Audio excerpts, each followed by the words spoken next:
We're looking particularly at the recent case of Asia Bibi, a Christian woman sentenced to death in Pakistan for allegedly blaspheming the Prophet Muhammad. It's raised the whole issue of blasphemy law under Islam.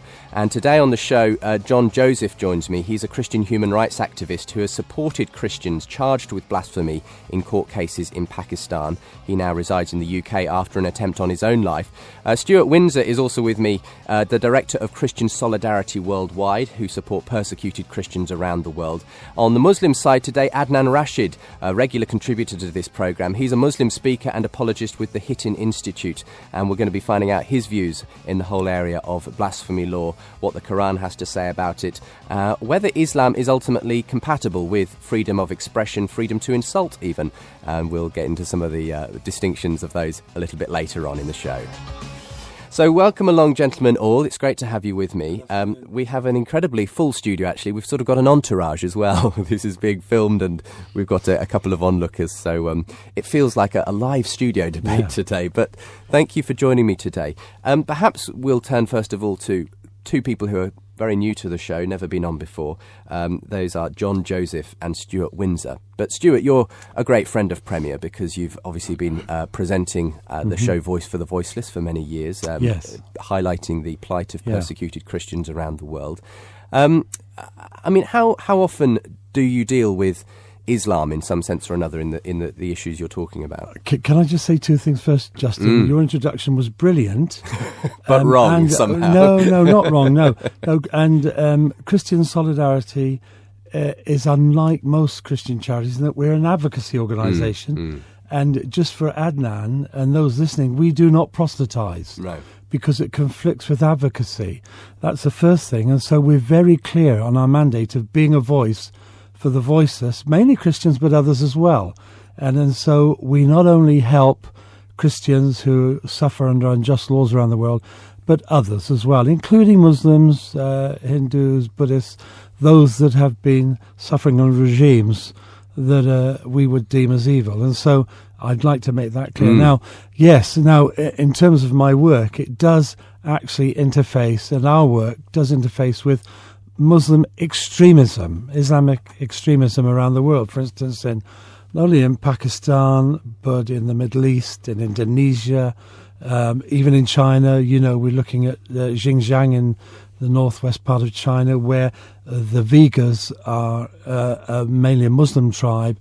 And so we deal a lot with Islam and interface with it in terms of misuse, really. One of the things that's been making the headlines, of course, recently is the case of Asia Bibi, this Christian woman sentenced to death in Pakistan. What has made this case particularly pertinent of late? Well, first of all, Asia comes... there have been a long line of blasphemy cases in Pakistan. For 100 years, probably only one case of blasphemy in the subcontinent, India, and then Pakistan as a country was formed.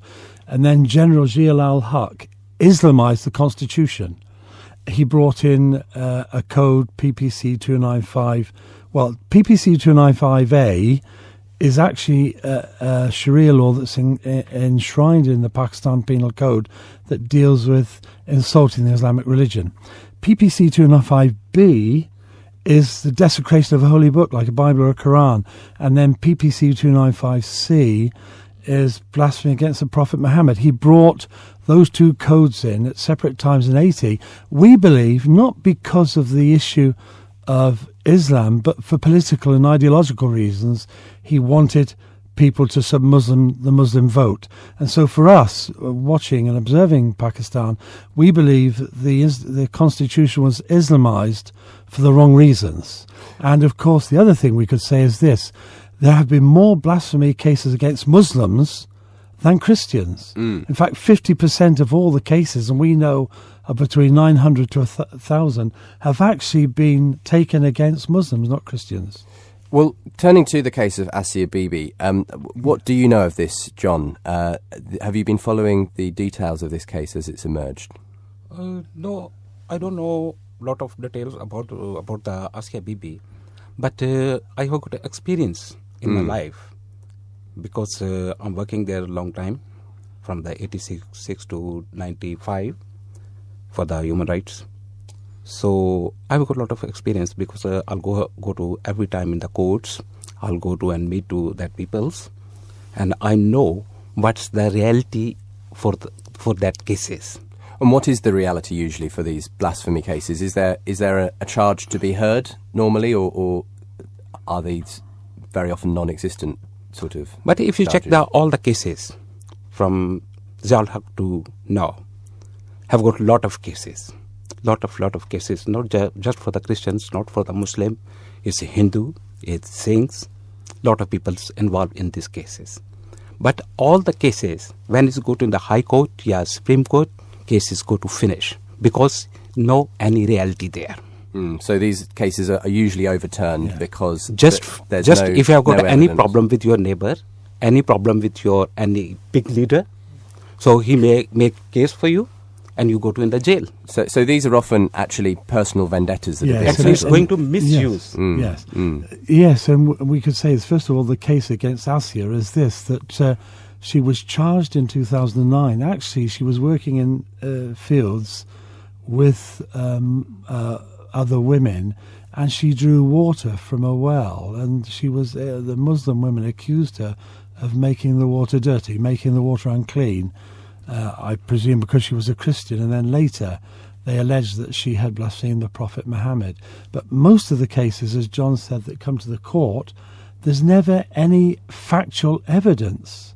And we've done a check, and we can't substantiate this, but from the people we know in Pakistan, we've been told that very, very few Muslims, the government have actually not executed, or very few people have been executed as a result of being found guilty of the charge. Most are discharged, or the cases are dropped, or the accused languish in prison for many years because the cases don't come to court. But there is the problem that person may not then be free, in the sense they won't be free. That the extremist will be out possibly. They won't be free. This woman's life is now ended in Pakistan. If we take the case that John was involved in, even John was a witness to 3 Christians who were charged with blasphemy in Gunjanawala in 1993. There was a boy aged 12, a Salamat Masi, a farmer, Raymat Masi, and then the boy's uncle went down to the police station in Gunjanawala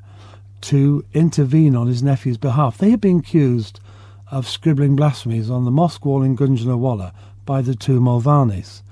Actually, they were both illiterate. They could not read or write. And when the boy's uncle intervened, he was charged too. When they finally came to the High Court in Lahore, the judge refused to hear the charges because he said, rightly so, in a country like Pakistan, that would have been an offence to Muhammad. And so he sent them away, and John was only a witness to that. He wasn't charged. Right. But yet, Manzoor Masi was shot dead outside the High Court by the mullahs who had made the accusation. And John then had to stay to give evidence against, because he clearly saw the perpetrators of those who shot and Manzoor obviously dead. that itself developed into He could not stay in Pakistan then, and we had to remove him. What do you see the situation as out there, John, in Pakistan? And we'll come to Adnan in a moment for his reflection on this. But is it a case of a sort of extremist groupings within Pakistan who are kind of at odds with the way the government would like Islamic law to be understood there? And do you see a lot of this kind of them taking it into their own hands? I mean, you yourself were shot at, and I think you even have a bullet still in you from that experience, and had to leave the country. I mean, what is the situation like out there for Christians such as yourself and those that you've seen supported? Christian is suffering from actually in the 1947 is still suffering because when he start Pakistan and India is go to separate, right? Christian is still suffering because Christian, he haven't got any power of the vote there. He haven't got any right there. It's not allowed any Christian go to and charge any department there. In the Zia al-Haq Dawr is go to all the Christian properties go to nationalize there, because Christian have got just one way, you go to forward, because before study study was only good study is in the Christian schools in the Pakistan, right? All the school, when is go to nationalize, that way is go to finish, because all the Christian, if he have got teachers, any other peoples, he's go to job for the schools, college, universities, because have got Christian properties there, and as well hospitals. When is go to everything is nationalized, all the Christian staff is gone, and all the Muslim staff is come to there, and he start work there. It's mean all the way is blocked for the Christian. Christian never go to forward. So Christians in that It's sense a discrimination have constantly issue, been really, discriminated against. Yeah. Well, in not only terms of Christians, governmental law. minorities as well. All the minorities. Yeah. And that's some group of streamers. Do you feel things are getting worse or better currently? It's better. No, worse. Worse. It's going to worse, Yeah. not better. Okay. If you check the RBT, ARY yesterday, one woman in the maybe north side, also on the TV news, he give to punish 30 time hit to her. Lashes. 30 lashes. That for women. Actually, I just know about the news. I don't know about the reality. It's in the news. Have got just problem for the way, because she have got property there. That people want way from there. She didn't give to way, Right away. and he charged for. Well, obviously there are many injustices That's misusing. that you're talking about. Adnan, what's your reflection on these cases in Pakistan and the blasphemy law that exists there? Is it in any sense justified to have a blasphemy law? And what about the way that it is actually carried out in Pakistan? Okay, Bismillah ar-Rahman ar-Rahim, Alhamdulillah, wa ba'd. Justin, thank you very much for inviting me to another interesting interaction with my friends, with me, John and Stewart. I kind of agree with them both. Christians are heavily persecuted, mistreated in Pakistan. I have experienced myself personally some of the Christians, having spoken to some of the Christians in Pakistan. I've come across their difficulties as they put them to me. To cite one example, I was with a taxi driver who was a Christian, who happened to be a Christian, and I spoke to him in detail about how he likes to be in Pakistan, and he wasn't very happy, and I asked him the reason, and he actually explained to me the kind of treatment which the Christians receive in general, or discrimination against them because of the status they have, the untouchables. And even in this particular case, Asia Bibi's case, that when the whole thing escalated because she offered water to someone and someone refused water because she was deemed untouchable. This is obnoxious. This is pure ignorance about the rules and laws of Islam as well. I mean, you gave me water today just outside, and I took it from you and I drank it, and here we have an empty cup. So this is pure ignorance. It's got nothing to do with Islam in that sense. Asia Bibi's case is one of the cases which is an exception in the sense that this is the first case whereby we find someone sentenced to death. And even if she was guilty of insulting the Prophet, which is a law in Islam, there is no doubt about that. Islamic law states very clearly that anyone who insults the Prophet insults, not criticizes him, because criticism is allowed. I will cite some examples in due course from the history of Islam as well. Criticism is perfectly allowed as long as it's put in decent language, which is acceptable. But when it comes to insulting the Prophet, it is not allowed in an Islamic state if it's governed by Islamic laws. As far as Pakistan is concerned, Pakistan is not an Islamic state. Pakistan is a secular country governed by secular law, and there are some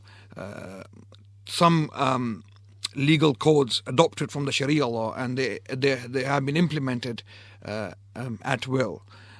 So as far as the Islamic law is concerned in Pakistan, it doesn't exist in its totality. This is why the Christians are suffering. My contention is the Christians are suffering in Pakistan because there is no legal system which is effective enough to govern the affairs of the Christians. I believe the Christians were living as dhimmis, in Pakistan, they would have been treated much better than they are treated today. That's an interesting point of view. I mean, it'd be interesting to ask then, what is the difference between criticising the Prophet and disrespecting or insulting the Prophet? Is there a law under Islam that is justified to punish those who actually insult the Prophet? Yes, absolutely. I just stated that there is definitely a law. And what would the appropriate punishment be? Okay, it carries capital punishment. It is a law. That's how it stands. And it is well established within the Islamic legal schools that anyone who insults the Prophet, whether Muslim or a non-Muslim, no matter who insults the Prophet, a king or a pauper, it doesn't really matter. Anyone who insults the Prophet in a way which is extremely derogatory, then the penalty is death if it's proven and the person insists to stand by the statement made whenever it was made. And that's based on the Quran and the Hadith? The Quran and the Hadith, both, yes. So that you feel is legitimate to have, but that's under an Islamic state. You'd say that in this case of a secular state. And there's a clarification to be made here that there is no justification of mob violence in Islam. There is no jungle justice in Islam. If there is someone who is being accused of blaspheming the Prophet or insulting the Prophet, the case must be taken to the court, to the Islamic court where the Qadi resides. Qadi listens to the case, and the way I understand these cases is that the Qadi listens to the accused and asks him or her to repent. And if the person retracts, then the person is simply allowed to go away, because the case of blasphemy is simply based upon accusations by others. And in this case, it seems to be personal vendetta, as you put it. And if someone comes up with this accusation against some person, it can be easily established in the court whether the person ever blasphemed or not by simply restating or retracting from the statement made. I mean, it raises the question then, Stuart, what constitutes a blasphemy? Because as I understand it, what Asiya is supposed to have said is that they entered a conversation about where her co-workers asked, what has Jesus ever done for you, sort of thing, to which she responded, well, he's my saviour, etc. What has Muhammad ever done for you? And that has been used as the basis for this being the blasphemy in question. I mean, is the problem here that, regardless of whether Pakistan should be implementing a blasphemy law under its constitution, that the issue of what constitutes a blasphemy is very elastic in that sense? It is, and it's really elastic. And I'm very glad to hear some of the things that Adnan has said. There are several issues here. First of all, unfortunately, in Pakistan, apostasy is deemed as blasphemy against the Prophet. When a Muslim converts, for instance, to Christianity, that is deemed as a blasphemy against Muhammad, because the person has turned their back on the Prophet of their religion. And then generally what happens is a family then feels, with the mullah's sanction, Mulvani's sanction, to take action, and generally what happens is there will be an attempt, or they will kill the apostate. So blasphemy in a country like Pakistan can be very wide. It can be saying something derogatory or alleged to have said, or even, as we said, apostasy. There's no law against apostasy in Pakistan in the statute books, but there have been many, many, many cases of apostates being killed by family members, and we've been involved with cases like that simply because they've turned their back on the Prophet. So it is elastic. It's a wide definition, but our contention is this: in Pakistan, if we over the years we have tried to work with our friends in Pakistan, including the Human Rights Commission in Pakistan, which is chaired by a Muslim, very eminent Muslim journalist, to try and make it so that a senior policeman has to verify and authorise a first information report. Because if it's done at a senior level, then a lot of the cases would have got no further. They wouldn't have been even listed or heard. The problem is it's done at low level by people who are not are just not aware of what happens in the world, and so these 1,000 cases we've had have gone and have taken place when there could have been a way in the procedure of stopping that, and that's what we try to do. So we stand for repeal of these laws, or if we can't get that, at least amendment to make it so that that many of these cases was just settlement of personal scores, but they've been with grocers, with neighbours. Many of them are land disputes. Yeah. I mean, it appears that obviously Adnan agrees with you, John, in your assessment that most of these cases are settling vendettas and really shouldn't constitute anything that you could call insulting of the Prophet Muhammad. But what do you make of Adnan's belief, John, that those who do genuinely insult the Prophet Muhammad should be put to death under an Islamic state?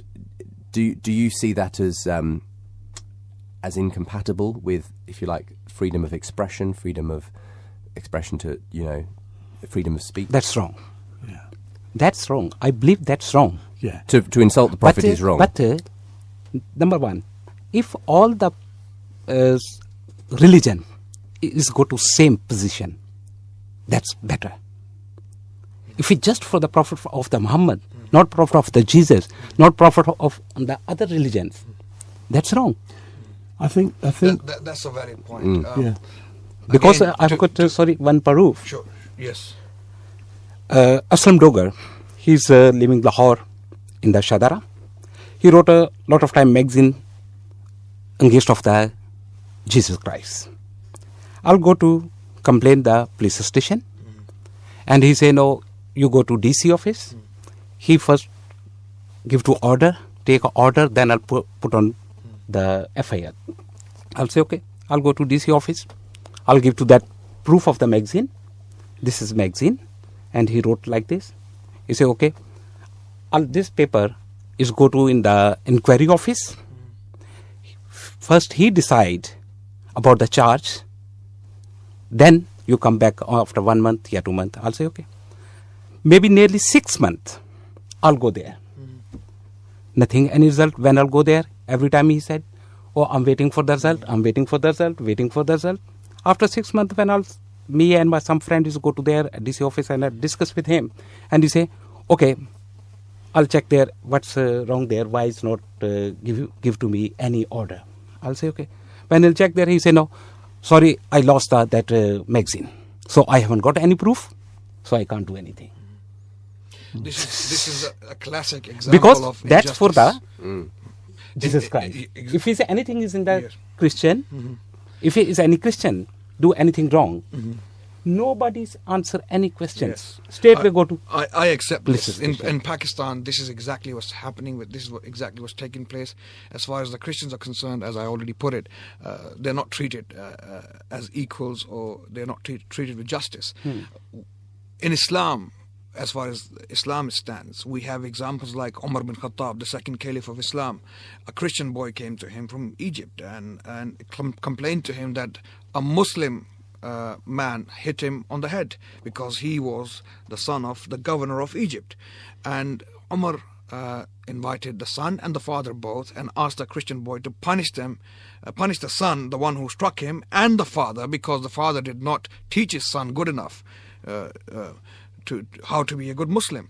So this is the kind of justice which we are lacking today in Pakistan, to be more precise. I don't think any good Christian wants to insult the Prophet of Islam, or any prophet for that matter. I don't think any Christian wants to go down that road. Exactly. And this is where we have to understand this.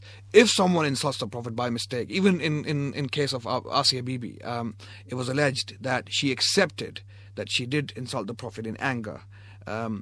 However, she was sorry. She apologized that if she did it, she was sorry. I believe that apology should have been accepted, because I'll give you an example, historical example. In Cordoba in the 9th century, from the year 850 to 859, there was a movement called the Martyrs Movement, whereby some Christian monks, clergy, deliberately went to the Muslims and insulted the Prophet in their presence, to die as martyrs, to stop the fast or the rapid rate of conversion to Islam, as far as the Christians were concerned. To stop that conversion, they wanted to become martyrs in order to raise the Christian spirit in those days. And the Muslim jurists were facing a very difficult situation here. A lot of the Christians were coming voluntarily, insulting the Prophet in their presence and refusing to retract. And the qadis, the judges, would ask them again and again to retract, to repent, and they would insist on insulting the Prophet. And there were almost 49 people killed in due course from the year 850 to 859. So from this case we learn that Islam doesn't allow freedom to insult any prophet, neither Moses nor Jesus, and even Muhammad, because we considered him to be a prophet of God, together with Jesus, Moses, and Abraham. So Islam doesn't allow freedom to insult any prophet. If someone wants to criticize the prophet in an intelligent way, come together to debate. There is a book in this regard written by Sidney H. Griffith. He's an academic from Australia, and he has written a book titled The Church in the Shadow of the Mosque. In this book he discusses how the Christians were living under the Islamic rule in the history of Islam. And he has given many examples where Christians and Muslims would come together and debate in an intelligent way, in a respectful manner, where the Christians would openly criticize the Prophet or reject him. They would pick up something from the Quran and would say, we don't believe in this is a forgery, this is not real. And the Muslims would take it as criticism, not as an insult, and they would refute it in due course. So this kind of interaction, this kind of discourse is actually, in fact, encouraged. Quran speaks to the Muslims, telling them, go and speak to the people of the book with wisdom and with kindness. Obviously, we're all in agreement that for the sake of religious harmony and getting on and coexistence, blaspheming or criticising or even insulting, really, the Prophet Muhammad is a bad idea. But when it does happen, I suppose my question is there any justification in your mind for Islamic states in particular imposing the death penalty on people? Absolutely not. Now, and I'm glad that Adnan raised the issue of Cordoba, because today in Cambridge, I don't know if Adnan knows Sarah Snyder, who we know. She is involved in a move to have dialogue and co-readings of the Quran and the Bible together. And that's happening now at Cambridge, and there are a group of Muslims and Christians doing that together. If we look at countries like Pakistan, Indonesia, Sudan, all the countries, or Nigeria, northern Nigeria, where there is persecution of Christians, discrimination because they're a minority, if we can't have meaningful dialogue, then there's no hope for these countries. We've got to be able to sit down and discuss and dialogue and seek for peace and for people to live in respect and tolerance of each other and their views. Otherwise, in places where there are populations like in northern Nigeria, some of the big cities where I've been to with Baroness Cox, we talk about Kano, Jos, Kaduna, where we've got 50% Christians, 50%. If we can't live in dialogue together, then there's no hope for those populations. So we have to do that. I think then we're leading on to the other issues about conventions, the UN Convention and the International Civil and Political Rights Charter. Now, it's interesting enough, Pakistan has just ratified the ICPR, but with reservations. And this is one of the problems with pure Islamic states, like, for instance, Afghanistan, which has partly ratified the ICPR, but where national law will have priority over international protocols, that's an issue. And when Baroness Cox and I have sat down with mullahs in Kano and Kaduna and said, look, what Sharia law is really against the UN Convention on Human Rights, because people should be free to worship which way that's Article 18, and also Article 19, to choose their religion to another religion without the coercion of others. We've said Sharia is against the worldwide accepted conventions. Of course, the UN Convention on Human Rights isn't binding if you sign it, but it is a widely accepted convention. And we believe that Sharia in some parts is contrary to accepted convention. And this is an issue. And the mullahs we've spoken to in Africa have said, well, we Muslims in Africa have our own definition of human rights, which would include the right to live under Sharia. While Christians in Nigeria have said, not to bring in Nigeria, but to say, well, we can't live under Sharia, and the imams and the mullahs have said, well, you have to trust us. The trouble is they can't trust them. That's the issue. And in a sense, however civil a dialogue may be, if there is a danger that someone will interpret your words as insulting and that carries the death penalty, it's very hard in a sense not to feel in some sense worried for your safety if you are trying to kind of engage seriously, as you say, with the issues, Adnan. I mean, is this a problem that as long as there is any kind of death threat involved in Islamic law as regards what you say about the Prophet Muhammad, that people are going to feel that these could easily be used against me? I could, my criticism could easily be seen as as an insult, and that's a good point. It's funny that Stewart mentions Snyder. I had a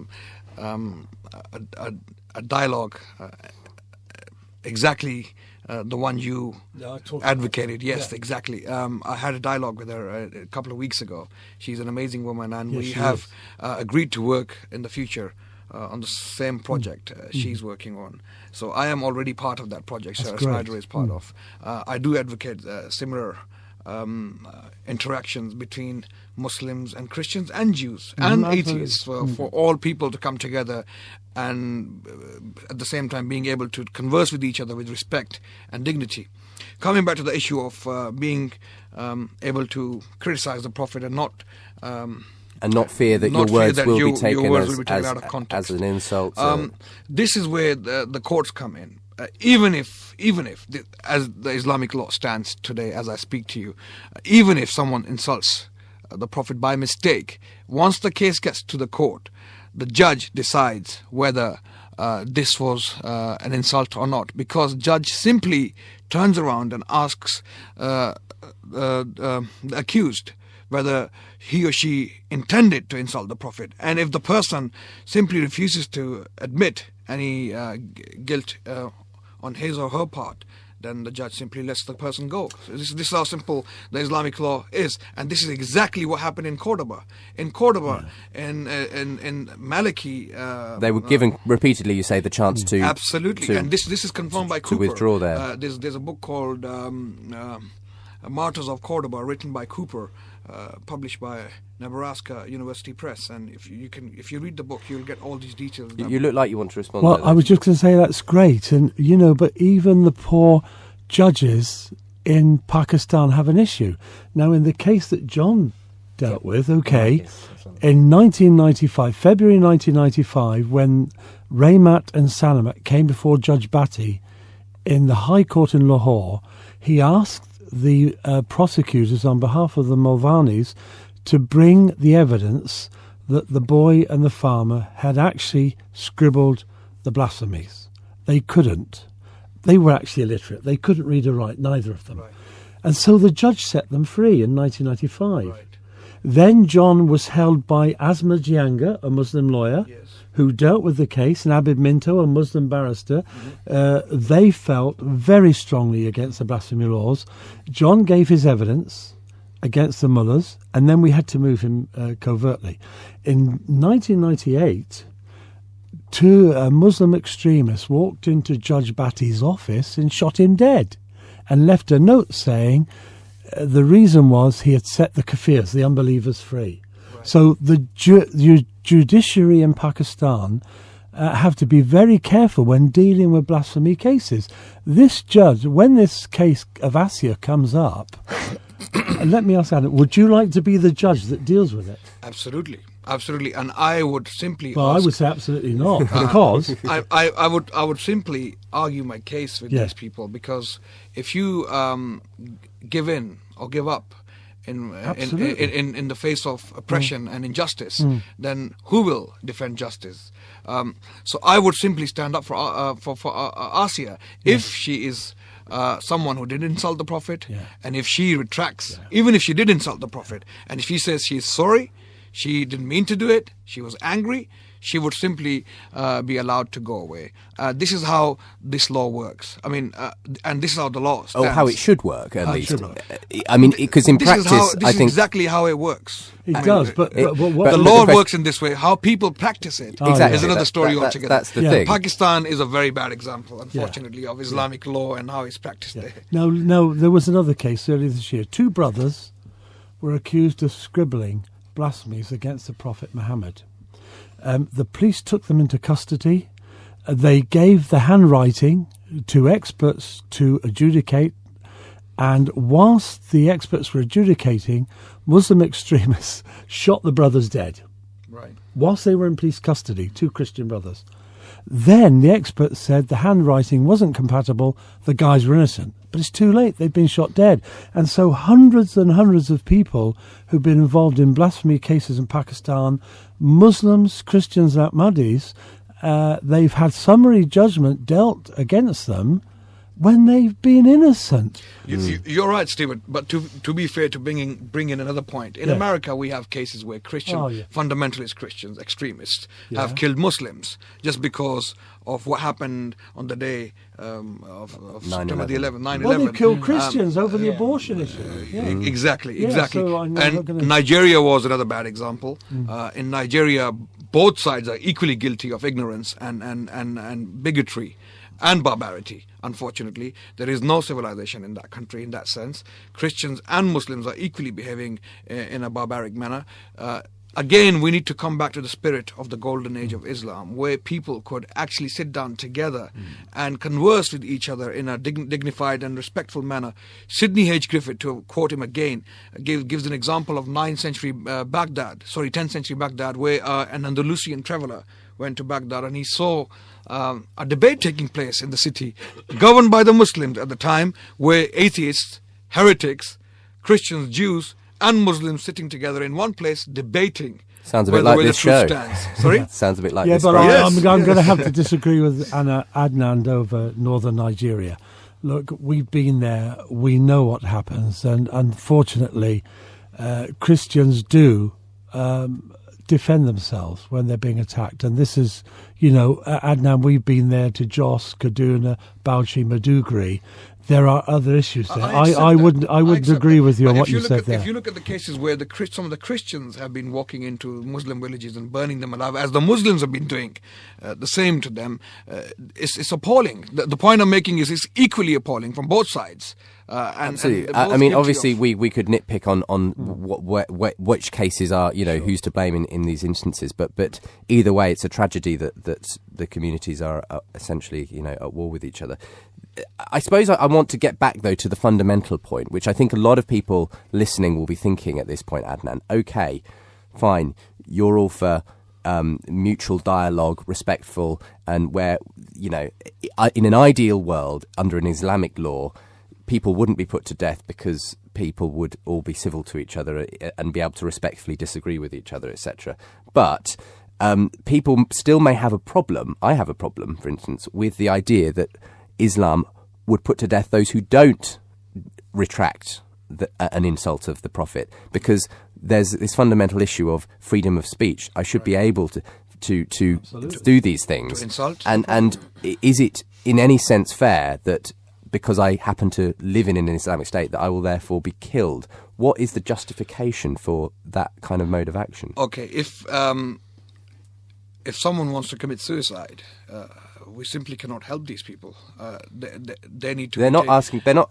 I mean, yes, perhaps in practice, what they're doing is committing suicide, because to do that is to effectively commit suicide. Because when you the question is, should that doing that whole, Muslim constitute a death law, sentence? Islamic law or the Quran or the Sunnah of the Prophet or the Prophet himself didn't want to kill people for criticizing him. If someone wants to insult the Prophet and persist in insulting the Prophet, then this is someone who wants to commit suicide in an Islamic state, and the state doesn't allow anyone or any mob or any people to take the law into their own hands. A state governs as a state. I think the problem that many Christians will have this Adnan, is that we have such a diametrically opposed, different view in Jesus, who took insults and accepted them, but said, "Father, forgive them. They don't know what they're doing." They know not what they do, yes. And to hear of the Prophet of Islam being one who issues the death penalty when people insult him is in a sense so very different to the Christian view that from a Christian point of view, we don't see that is the response to that kind of thing. God will be the ultimate judge. It's not point. For us to. It's a very fair point. I mean, if you, as a Christian, you are absolutely allowed to disagree with this law, but if the law is there, if it stands as the law of the land, then as good Christians must abide by it, as the Bible clearly puts it. In the writings of St. Paul, you read it clearly that once you live in a land, you obey the rule. This is how simple it is. In the book of Romans, it's clearly stated there. You obey the rules. You do not go against the rulers. So if there's a caliph governing a land, as good Christians, all of the Christians should obey the law in that sense, and not insult the Prophet. If they want to criticize the Prophet, if they want to defend Christianity, if they want to write works in order to pick faults in Islam, there is nothing wrong with that. They can do that. Christians have been doing that in the past, and they have been doing it successfully. And the Muslims have been responding to them, at the same time criticizing Christianity. And we've had these interactions, and we want to continue with this kind of work. But at the same time, opening a door for insulting others and not respecting anyone's religion, for that matter, is something Islam doesn't allow, doesn't encourage, and doesn't appreciate. At the same time, Islam doesn't allow Moses to be disrespected, or even Jesus. So it's not only about Muhammad sallallahu alaihi wasallam. It's not only about the Prophet of Islam. It's about the integrity of the family of the family of all prophets, basically, because they're all brothers in the same religion. This is what we believe in. Jesus, Moses, Abraham, David, Solomon, Muhammad, they came with the same message. So in order for us to preserve the message and maintain the respect of this message, we must preserve the personalities and the credibility of these personalities. So on that basis, do you think that Pakistan should repeal its blasphemy laws or not?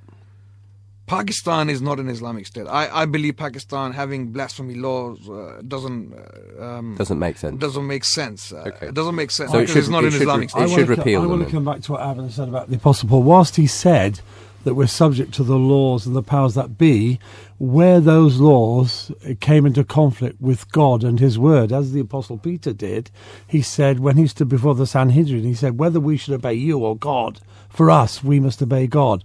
And so where there's a conflict between spiritual and biblical, let's say, laws and earthly powers, Paul and Peter always obeyed God. So there is a difference. And this is the problem, is that in that instance you mentioned... Sanhedrin was not in power. It were the Romans. But it was a principle. Peter said, we're not going to obey you, we're under submission to God. So there is sometimes a conflict between earthly powers, earthly governments, and the spiritual authority of God. That's a valid point. Yeah. But at the same time, if you look at Paul, what Paul was talking about the Romans, and even Jesus, render unto Caesar what is Caesar's, and render unto God what is God's. I agree, but there is this difference. There is this difference, and of course... What if the Caesar is a caliph? Well... You give him to him what belongs to him. I mean, but then there would be, for instance, a problem when the conflict comes from biblical issues. The question is then, of course, what constitutes a blasphemy? Because Jesus was put to death for blasphemy, for saying, I am, the Son of God. Son of God. But the point is then, would a Muslim, in a particular instance, interpret a Christian saying, I believe Jesus is the Son of God? Well, that's John 14. And hence committing shirk, against, would that constitute a blasphemy? We have an example in the Quran where Prophet Muhammad had a debate with the Christians in the mosque of Medina. He's debating the Christians. Christians came from the city of Najran, in the south of Mecca, a city, a settlement in the south of Mecca. These people, they came and they challenged the Prophet openly. While he was the ruler, he was the king of Medina, telling him that we simply don't believe in your message. What are you going to do with us? And Quran chapter 3 verse 59 deals with this issue. Prophet was asked by God Almighty to challenge them that bring your families and your children and your daughters, and we will invoke the curse of God for those who are liars. I'd like to bring in John again at this point. John, you've heard everything that Adnan's had to say and the way he's spelt out how ideally Islamic law should operate here, and that it should allow for free exchange of opinions and disagreements, etc., and that only in the most, if you like, obvious cases where people are deliberately not, giving up their insults, should a death penalty be instituted. But by the government, by the state. Okay, but I mean, does that just sound like pie in the sky to you? It's just an imaginary situation because, in fact, when you look at Pakistan and the things people are brought to court for, is it even possible that Adnan's ideal state could exist in any way as an Islamic state? This is actually hard point. It's not easy to answer for this. It's true. Because if you go to check the Islam is tells something other, but on the country, on the ground, people is doing anything different thing. Yes. Yeah. Yes, you're right. Yeah, right. That's the issue. Because if you read a book for the Ismail Qureshi, he's an advocate in the Supreme Court, and he was the professor. He read one book. And you know what's wrote there in the book? If somebody's do anything against of the Islam, against of the Muhammad, against of any the religions, God give to him punish, God give to him release. But you must be give to punish to him. That's that book he wrote in the after the Zia al-Haq. After Zia al-Haq. And when he's start for that Islamic law in the Pakistan, he was go to in the court appeal for the confirm that everything for the Islamic law. Right. And if you go to the on the Quran side, he said, have got an example from the Muhammad.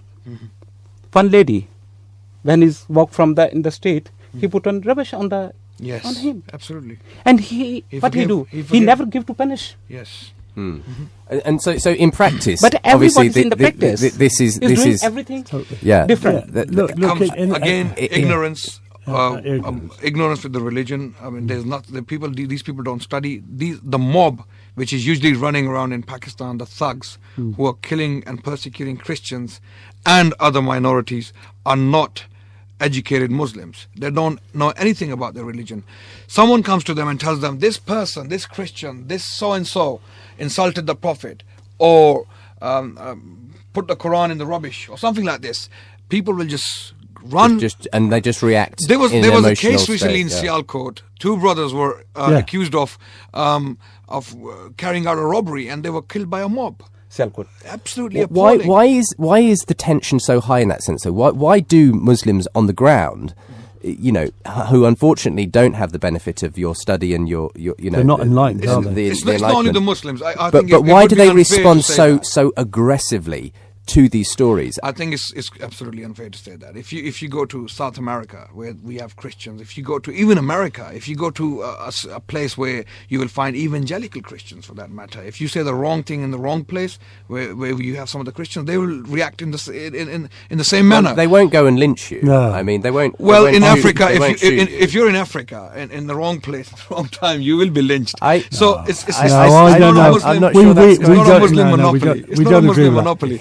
We find ignorant people in all of course religions. That's true, but there's a difference in the scale of the reaction, let's say. It's the when for instance, the well-known cases of the Danish cartoons of the Prophet Muhammad, Sure.